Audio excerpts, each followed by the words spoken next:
Üdvözöljük a hallgatóságot! Én Verba Adrián vagyok, jelenleg negyedéves biológia kémia tanárszakos hallgató vagyok itt az ELTE-n. Én is üdvözlök mindenkit, én Szász Boglárka vagyok, és én is szintén negyedéves hallgató, biológia kémia tanári szakon. Én is üdvözlök mindenkit, én Pucsek Karolina vagyok, kémia földrajz tanárszakos, és újításként én is negyedéves vagyok. És akkor most indulnak a kísérletek. Ugye az a címe a kísérletes előadásnak, hogy tömeg és spektrometria, és a spektrometriáról azért nagyon sok embernek elsőre a fény és a szivárványnak a színei jutnak eszébe, ami nem is véletlen, hiszen ez régen a Newton prizma kísérletéből ered ez a fogalom, amikor is a fehér fényt a prizmával a látható színekre bontotta. Viszont ma már a mai modern világban a spektrometriát azt nem csak erre a fény szétválasztásra használjuk, hanem bármilyen másféle elválasztási és szétválasztási módszerre, ami igazából bármilyen mérhető tulajdonságok alapján választunk szét anyagokat. Szóval mi most ebben a kísérletes részben ilyen többféle szétválasztási módszert fogunk bemutatni, és az azokhoz kapcsolódó jelenségeket. Az első kísérlet az szerintem mindenkinek nagyon ismerős, és mindenki csinált már, vagy legalább látott ilyen jelenséget otthon is, amikor is egy CD-re világítunk, fehér fénnyel, vagy ugye például nagyon sok háznál szokott a teraszon lenni kint CD, ami ilyen napfényfogóként funkcionál, és akkor a házfalára ilyen nagyon szép színeket vetít. Na de miért is történik ez? Hát mi a kémiája ennek, és amúgy hogy kapcsolódik ez nekünk ide? Ugye a fény szétválasztását láthatjuk, mert hogy a fehér fény az az összes látható színnek az együttese, amit ugye itt látunk szép szivárványszínben, és igazából itt két jelenséget figyelhetünk meg. A CD-nek a felületén nagyon sok apró parázda van, amik sűrűn helyezkednek el, és ezek az összes beérkező fényt azt eltérítik. Ez a diffrakció jelenség, vagy magyarul elhajlás jelenség.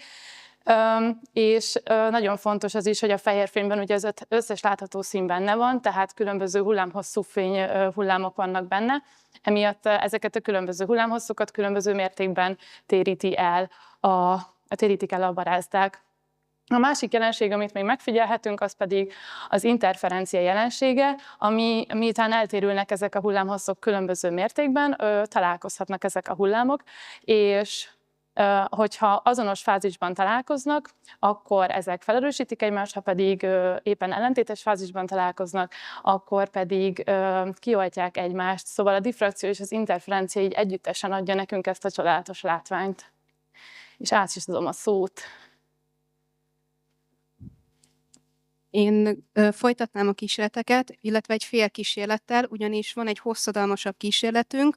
Itt az U-csövünkben vanadil oldatot találunk, és ezt fogjuk ólom, illetve platina elektrod segítségével elektrodizálni. Ez egy hosszadalmasabb kísérlet, körülbelül 30 percet fog igénybe venni. Megtaláltam azt, hogy milyen közel kell hozni a mikrofont, hogy lehessen hallani. És ezt fogjuk most elindítani, és később pedig vissza fogunk rá térni. Néha napján egy-egy csanda pillantást érdemes rávetni, hogy vajon mi változott, érdemes arra gondolni, hogy sárga színből indultunk ki, és vajon milyen lehet később. És akkor, ameddig én ezt így akkor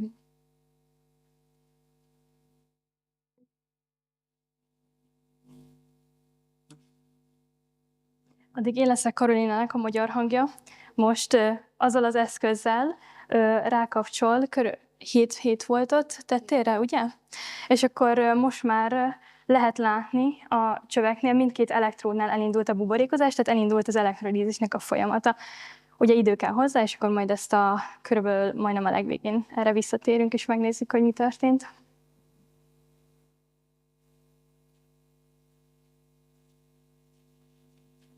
És akkor újból visszatérek egy következő kísérlettel. Ehhez paradicsomlevet fogunk használni. Nem tudom, hogy valaki belegondolta már abba, hogy miért piros a paradicsomlé. Mi adja ezt a piros színét? A piros színét az gyakorlatilag egy likopin nevű anyag adja.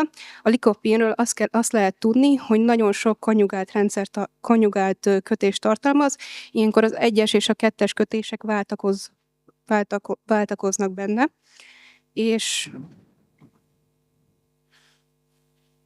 biztonsági előírásoknak megfelelően felteszem a szemüvegemet, illetve kesztyűt is használok, mert a paradicsomlevet, ha valaki egy pillanatra átveszi a mikrofont, vagy kinyitom. Szóval igen, most Karolina beleönti a paradicsomlevet a mérőhengerbe.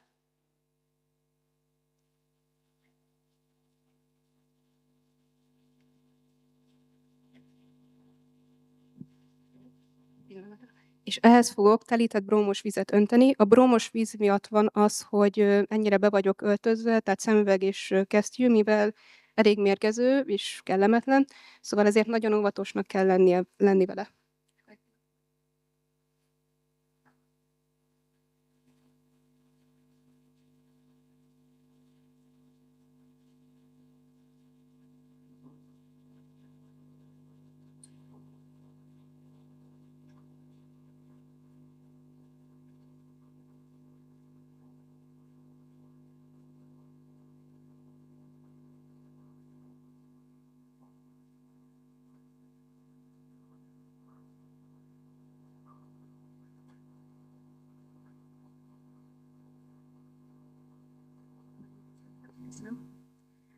Érdemes megnézni azt, hogy ahol a brómos víz és a paradicsom lé találkozott, ott már egy nagyon halvány zöldes réteg az megjelent, és most egy nagyon, de nagyon picit meg fogom keverni a tetejét, hogy egy picit jobban tudjanak oldódni, és arra megint azt szeretném kérni, hogy valaki fogja meg.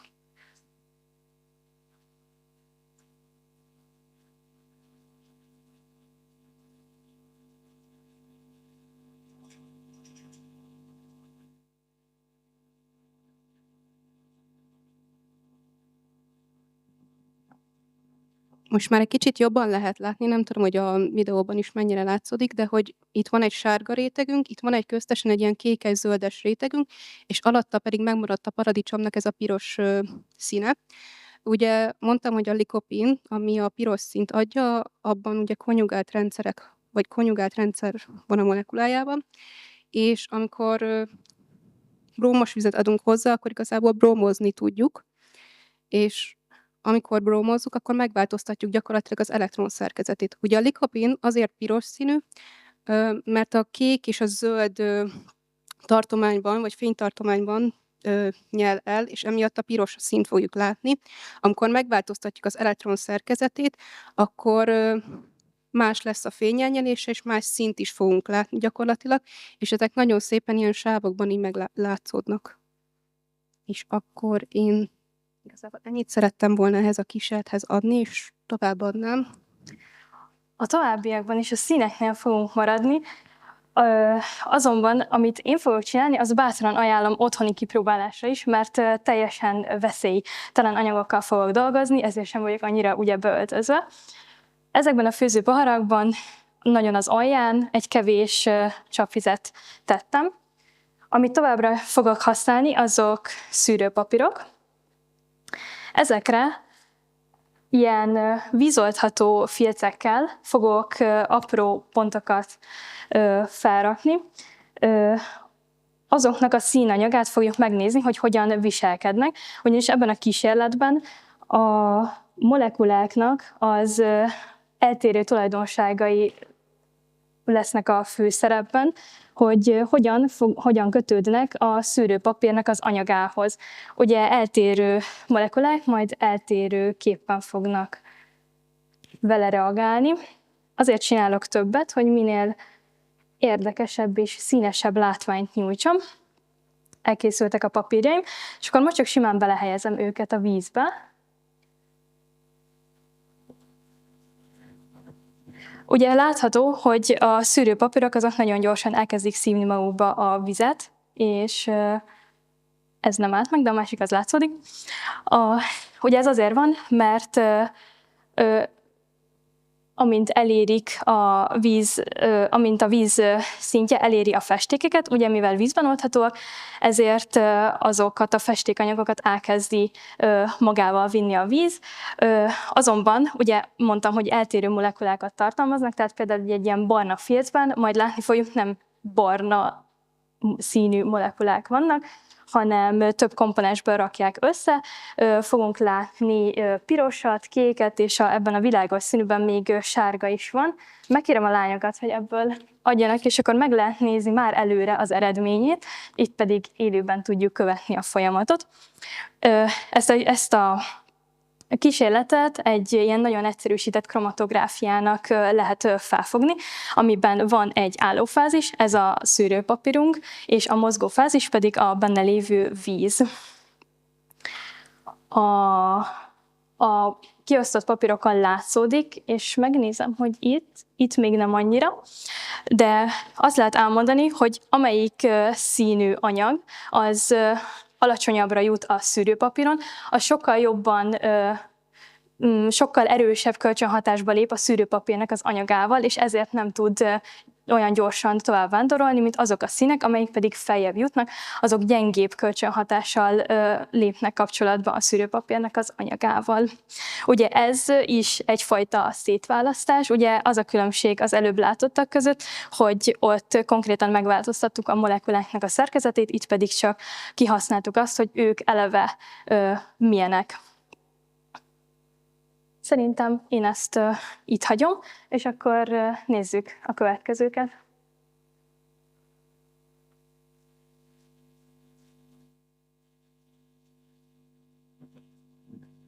És akkor én megint visszatérek egy teljesen más típusú kísérlettel. Ugye eddig a színek világában voltunk, viszont most egy picit át fogunk térni egy teljesen más irányba.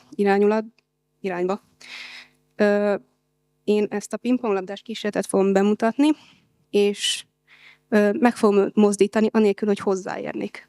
El fogom pattintani anélkül, hogy hozzáérnék. Viszont ehhez megint valakit szeretnék megkérni. Szerencsére ez nem a gondolataival fog történni, hanem most fényderülnek olyan labortitkokra, hogy kinek a köpenye van 100%-os pamutból, és kinek nem, ugyanis ehhez a kísérlethez a nem pamutos anyagok a megfelelőek. Ugye már is láthatjuk, és amikor csöndben vagyok, hallhatjuk, hogy megmozdult. Nem szerintem hallatszik.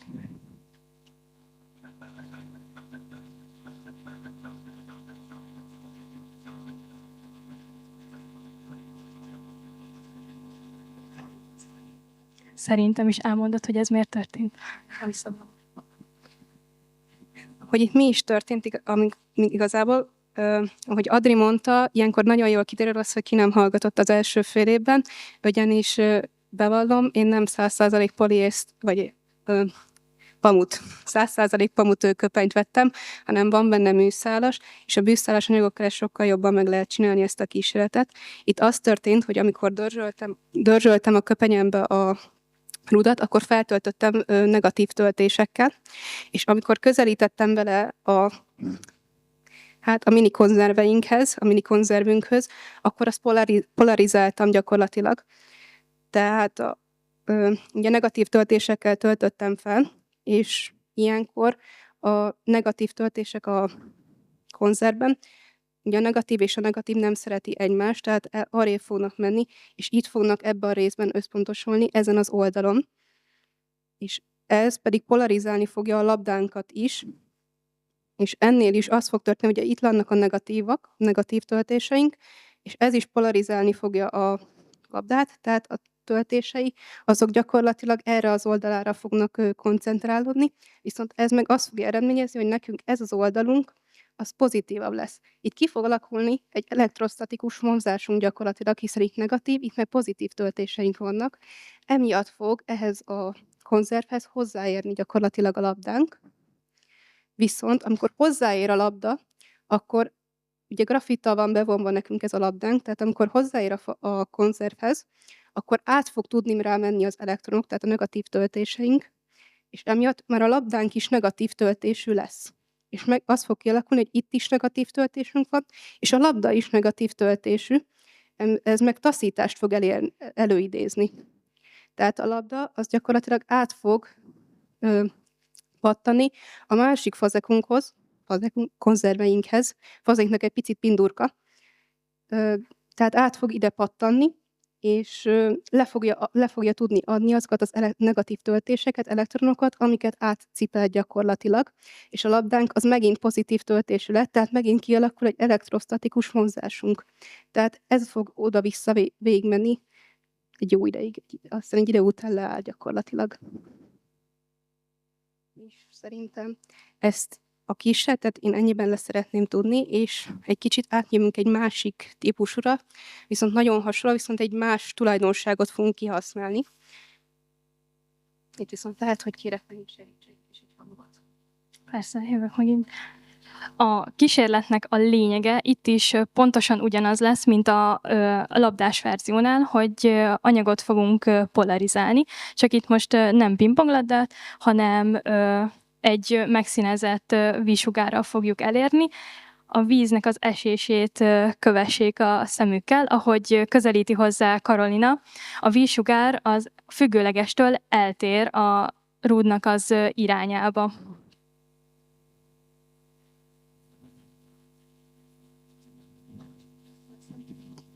Bevizeztem a rudat, tehát hogy most már annyira nem fog sajnos működni, mert hogyha vizes, akkor annyira nem működik jól. Itt, igen, elzárom, köszönöm. Itt gyakorlatilag nem a vezetőben lévő elektronokat használtunk ki, hanem azt, hogy a víz az egy dipólusos molekula.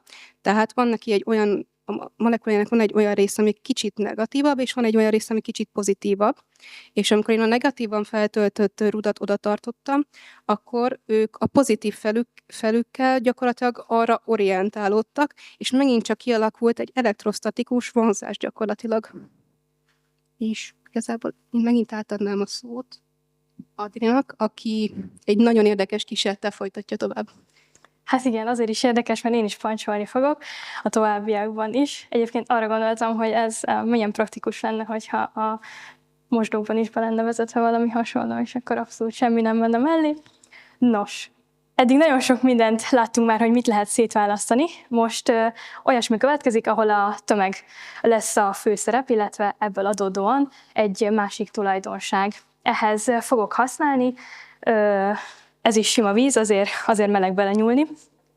Illetve a mellettem lévő palackban hidrogén van, ezt fogom belevezetni ebbe a főzőpohárba, és amíg ez megtelik, addig elmondom, hogy miért is lehet felfogni víz alatt a hidrogént, ugyanis nem lép reakcióban a vízben, és rosszul is oldódik benne. Szóval ezért szoktuk víz alatt felfogni ezt a gázt. Itt a buborék áramnál már lehet is látni, hogy szépen kiszorítja a főzőpohárból a vizet. Amint megtelik hidrogéngázzal, azt ki fogom emelni, és rá fogom rakni. Ez egy agyagedény, ami porózusos, tehát a gázmolekulák azok könnyen átjárnak rajta. Nagyon jó. Ezt fogjuk kihasználni ebben a kísérletben. Érdemes megfigyelni, hogy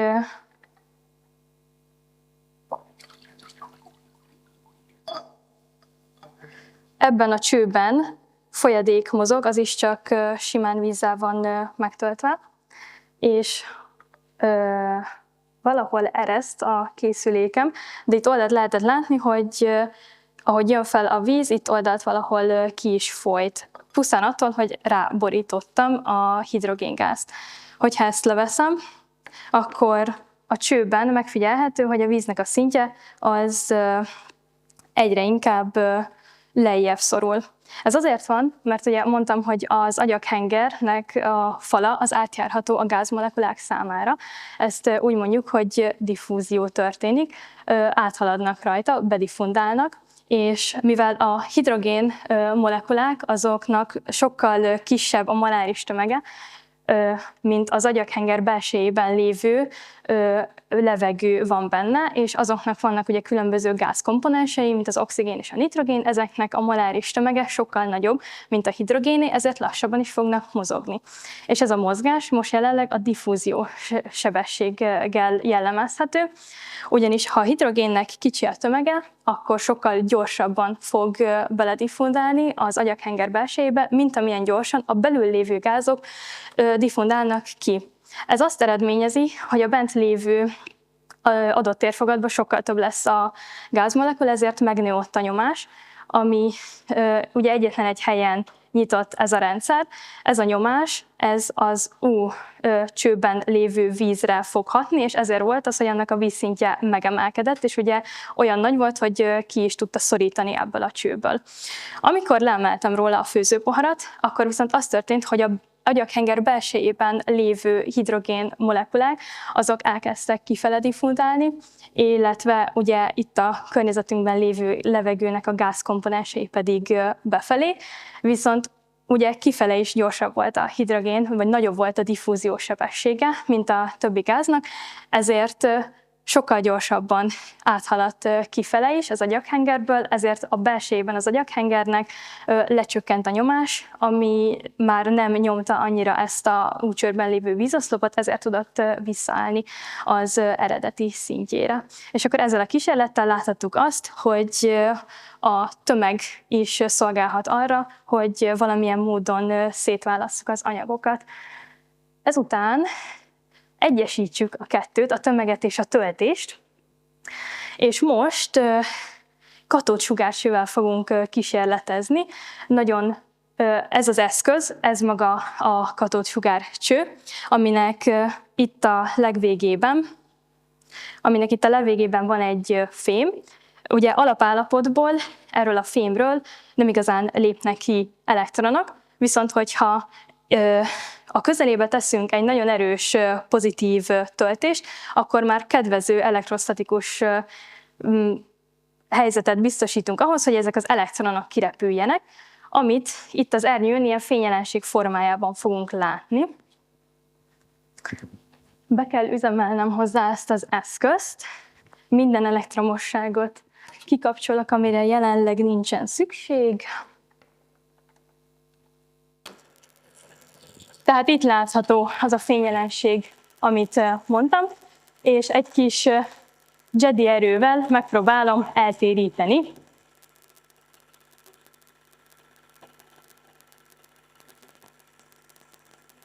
A másik irányba is ugyanez működik.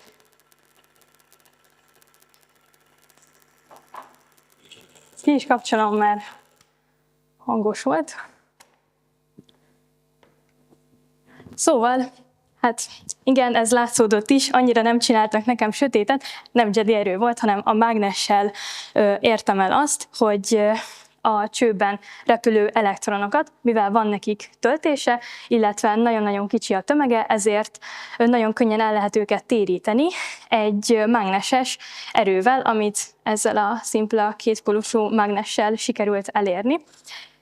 Ennek az elve a tömegspektrometriában is ezt használják ki, ugye, hogyha visszaemlékszünk az előadásra, azzal a különbséggel, hogy ott nem elektronokat léptetnek ki a vizsgálandó anyagból, de ugye mindenképp kell, hogy töltése legyen, úgyhogy valamilyen töltött ionok fognak leszakadni róla. És hát ugye lehet, hogy valaki találkozott már ilyen régi CRT típusú tévékkel vagy monitorokkal, amik pont ugyanezen az elven működnek, mint amit megmutattam itt a katódsugárcsőnél, tehát itt is gyorsan repülő elektronok idézik elő a fényt. Most ennél a monitornál ezek az alapszínei, ezt láthatjuk. Ugye azért láthatunk színeket, mert a monitornak a belső felszíne az nagyon apró pontokból áll, amik háromféle anyaggal vannak kezelve, ugye a piros, a zöld és a kékkel, és hogyha ezeket eltalálja egy elektron, akkor ugye világítani fognak a megfelelő színnel, és hogyha egyszerre több pontot is eltalál egy elektron, akkor ugye ezeknek a fényeknek a keverékéből kijön az egész színskálás, és akkor így kaphatunk színes képet hozzá. Viszont nem tudom, hogy valaki játszott-e ilyet gyerekkorában, hogy mágnest, vagy valamilyen mágneses dolgot közelített a tévének a képernyőihez. Hát, hogyha nem, akkor most megmutatom, hogy mi történt volna. Ilyen nagyon furcsa dolog látható, hogy a színek tulajdonképpen nincsenek a helyükön. Ez ugye azért lehetséges, mert ugye itt is mágnest használok, mint az előző kísérletben, tehát itt is az elektronoknak az útját meg fogom változtatni, vagyis megváltoztatom. Ezért történik az, hogy a színek is megváltoznak, mert most már nem ugyanabba a pontba csapódnak bele. Itt hátulról is meg tudom mutatni, hogy még jobban keveredik. Nem csinálom olyan sokáig, mert így is tud maradni. Köszönöm szépen a fényt hozzá. És akkor, hogyha már a színeknél hagytuk abba, akkor nézzük meg, hogy az útcsőben történt-e valamilyen változás.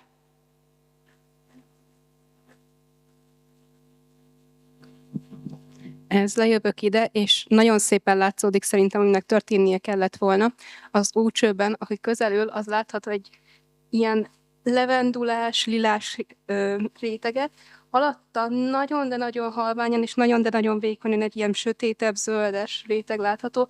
Az alatt pedig egy gyönyörű, szép türkészkék szín látható, és mögötte meg ez az egész sárga, illetve itt egy nagyon szép ilyen halványzöld lájmos színt lehet látni. Ez nem ezt akartuk elérni, de viszont a sárga és a kék fázis egy picit keveredett, tehát hogy így adták ezt a szép lájmos színt. Rendben. Picit lejjebb, rendben. Hogy itt mi is történt gyakorlatilag. Az ólom elektroda csatoltam a negatív pólus, tehát ő volt a katódunk, és a katód picit feljebb jövök. Tehát a katód előterében láthatjuk ezt a lilás színt. Az összes szín, az gyakorlatilag, ugye vanadil oldatot tettem bele, amit most itt nem annyira találok, viszont a vanadil oldatban ilyen plusz 5-ös oxidációt számú, hát vanádium ion volt, és az összes szín az gyakorlatilag egy másik oxidációs számú állapotot jelez. A lila szín, ami a katódtól kezdődik, az a plusz 2-es, alatta van ez a nagyon sötét zöld, ez a plusz 3-as, a kék az a plusz 4-es, és ez a sárga szín, ez a plusz 5-ös a megmaradt része. Itt gyakorlatilag sikerült elektrolízissel 4 darab oxidációs állapotot elérnünk, és ezek a fázisok azért tudtak megmaradni ilyen gyönyörű szépen, mert az történik, hogy a plusz 2-es az folyamatosan keletkezik a katód előterében, illetve a katódnál, és ahogy halad lefele, találkozik olyan ionokkal, amelyek más oxidációs számú, például a plusz 5-össel, és azok színproporciós reakcióba lépnek, tehát egy köztes oxidációs számú vanádium iont fogunk kapni, ami adja majd ezeket a szép színeket. És nem tudnak egyszerűen arrébb menni, mert ahogy menne, úgy találkozik egy másikkal. És én szerintem ennyit szerettem volna, és átadom a szót Boginak, ha jól látom. Igen, és én az utolsó 2 kísérletet fogom bemutatni, ahol a Lorentz erőről fogom megmutatni, hogy mit is csinál. Ezt igazából már a katódsugárcsőnél is ezt láthattuk. Van itt nekünk egy ilyen kis fém részdrótunk, és ezt, ha áramra kapcsoljuk,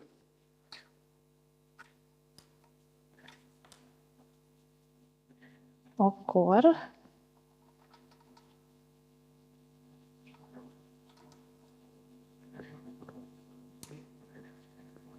pillanat, itt kicsit megigazítom, hogy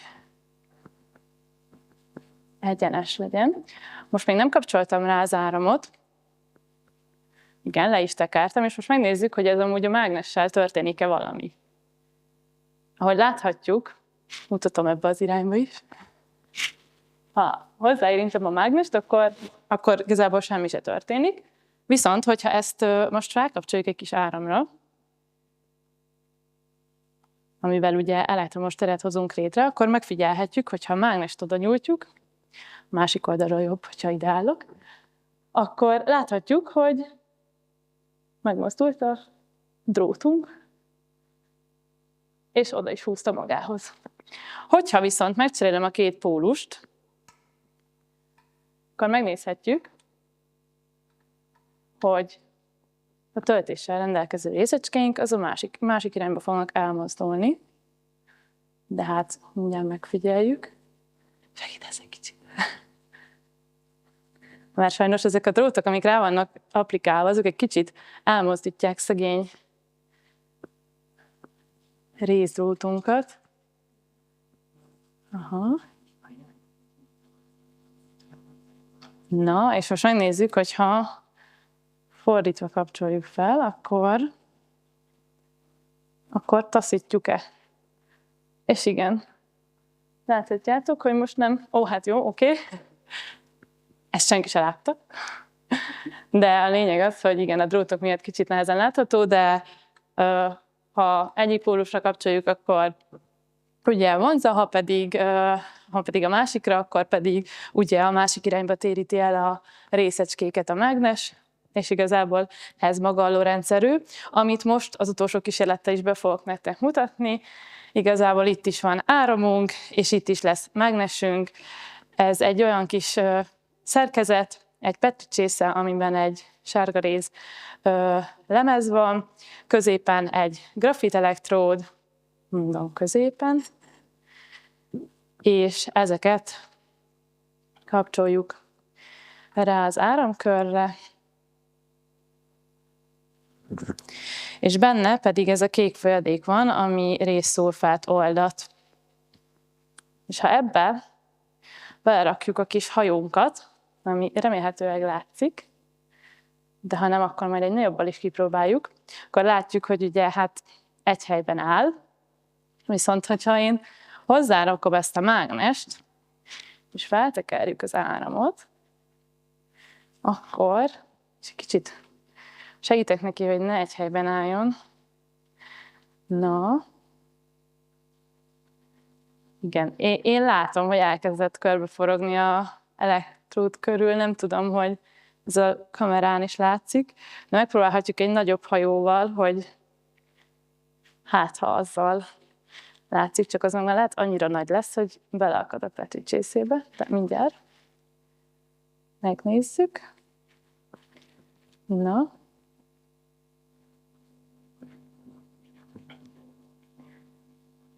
Látszik? Látszódott? Igen, csak szegény elakad, annyira nagy. Szóval ez is a Lorentz erőt mutatja be, amit ugye itt is láttunk, meg még két kísérletben is. És igazából ez a tömegspektrometriának az alapja, ez az erő, ezt használják ki.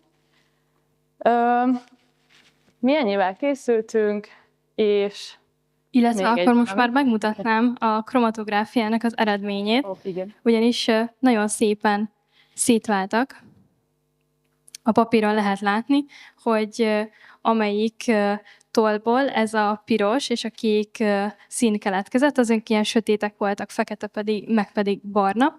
Illetve lett egy olyan itt a szélén, ahol pedig egy sárga foltot láthatunk, az a világos barnából keletkezett. És ugye ez az, amit mondtam, így előre vetítettem, hogy a piros színt adó molekulák, azok sokkal jobban kölcsönhatnak a szűrőpapírnak az anyagával, míg a kékek kevésbé, ezért juthattak magasabbra. És akkor most készültünk ennyivel, köszönjük szépen a figyelmet. És igazából befejezésül még annyit szeretnénk mondani, hogy a tömegspektrometria az már a múltban is nagyon fontos volt, hiszen az atombomba alapját is ez adta, egy tömegspektrométer, amivel az urániumnak az izotópjait lehet szétválasztani, és ezáltal dúsítani az atombombához kellőt. De hogy említsek pár pozitív példát is, hogy mire használjuk ma, míg így a kísérletek végén. Például a sportolóknál a vérből a dopingszereket is ezzel lehet kimutatni, és tökéletesen elemezni, de például a boltokban is találkozhatunk közvetetten ezzel, fel a zöldségeknek a felületét, ezzel ellenőrzik, hogy ne maradjon rajta vegyszermaradvány, de például amúgy az űrben is használják a Marson a kőzeteknek a azonosítására. Szóval igazából az élet és a tudomány minden területén lehet találkozni ezzel a technikával, és ez azért van, mert egyszerűen egy nagyon precíz módszer, és nagyon kis mennyiségből már nagyon nagy pontossággal lehet mintákat azonosítani, és az összetevőket detektálni. Mi köszönjük a figyelmet, és reméljük, hogy izgalmas volt.